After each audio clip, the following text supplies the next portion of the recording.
भाई ये वीडियो ना पश्चिम बंगाल चुनाव के ऊपर मैं आप सब लोगों से एक निवेदन करूंगा कि पूरे भारतवर्ष में चुनाव होते हैं बराबर। अभी पश्चिम बंगाल में यानी कि वेस्ट बंगाल में चुनाव हो रहे हैं और केंद्र की सरकार ने 2400 प्लाटून सीएपीएफ के सेंट्रल आर्म्ड पुलिस फोर्स के लगभग 3 लाख जवानों को डिप्लॉय कर रहे हैं। यहां पे 3 लाख 2400 प्लाटून, वो भी भारत के एक राज्य के चुनाव के लिए। मुझे ये समझ में नहीं आ रहा है मोदी जी कि ये पश्चिम बंगाल का चुनाव है या इजराइल और ईरान का युद्ध चल रहा है क्या। इतने तो अमेरिका ने सैनिक नहीं भेजे हैं जितने हमारे यहां अपने ही देश के एक राज्य पश्चिम बंगाल में चुनाव के लिए आप CAPF central armed police force के 2400 company 3 lakh security personal in लोगों को लाया जा रहा है चुनाव के लिए। मतलब ये चुनाव है या युद्ध है, ये क्या बेताबी है, कुछ समझ में नहीं आ रहा है।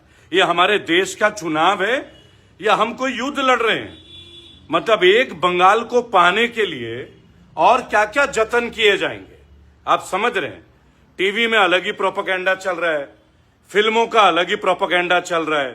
उधर ओमान बोल रहा है मोदी जी युद्ध रोक सकते थे, उधर कतर बोल रहा है कि आप रोक सकते थे, इजराइल के नेतन्याहू बोल रहे हैं Modi can stop the war. तो यार हम पेट्रोल के लिए अमेरिका की परमिशन का इंतजार क्यों कर रहे थे। हम युद्ध रोक सकते हैं अमेरिका का, ईरान का, इजराइल का, और हम पेट्रोल मांग रहे हैं अमेरिका की परमिशन से, वो भी 1 महीने के लिए। यार गजब का स्ट्रैटेजी है।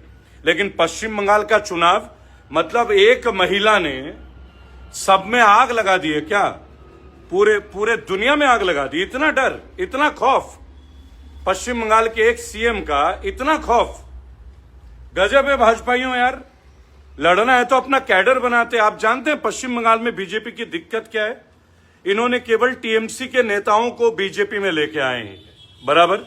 शुभेंदु अधिकारी कौन है, टीएमसी का। मुकुल राय कौन है, टीएमसी का। एक भी मेंबर ले लो, पिछले 5 साल में बीजेपी के इतने एमएलए आए लेकिन बीजेपी अपना कैडर के ऊपर काम ही नहीं कर पाई और ना ही अपने कार्यकर्ताओं को टिकट दे रही है। यह भी मैं आपको बता दूं 90% तो टीएमसी के कार्यकर्ता है जो तृणमूल छोड़ के आए हैं। तो भाजपा का कार्यकर्ता है कौन पश्चिम बंगाल में, कोई बताएगा। ये सोचो आप लोग एक बार। अरे अपने पार्टी के कैडर के लिए तो काम करते, वही करते हो यार। कांग्रेस से छोड़ के कोई आ रहा है उससे गले ले रहे हो। आसाम में भी वही कहानी चल रही है। आप बात को समझिएगा अच्छे से, किसी भी राज्य में जाइए। लेकिन 2400 प्लाटून सीएपीएफ का, सेंट्रल आर्म्ड पुलिस फोर्स का पश्चिम बंगाल में, हम लोग युद्ध लड़ रहे हैं, चुनाव कर रहे हैं। मतलब पब्लिक में कोई भय हो ना हो, इतना तो सोच के भय लग जाएगा। 3 लाख सुरक्षा कर्मी भाई मायने रखता है। उत्तर प्रदेश से ज्यादा जनसंख्या है क्या बंगाल की?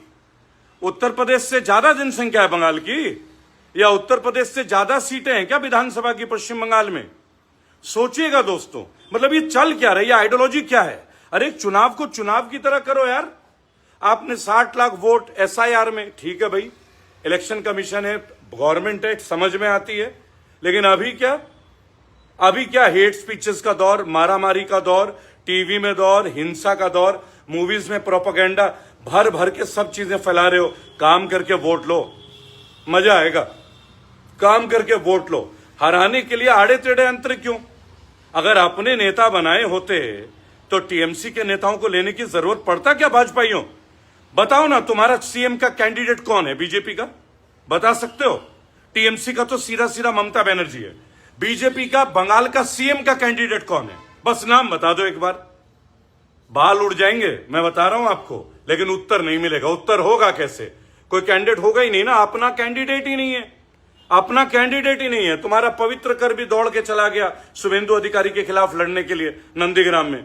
सोचो अच्छे से, सोचो।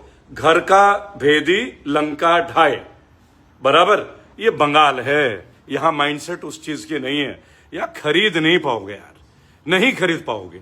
और सुनो, सबसे पंगे ले लो बराबर। जैसे बोलते ना मां भारती के लाल, यहां ममता बनर्जी है बराबर।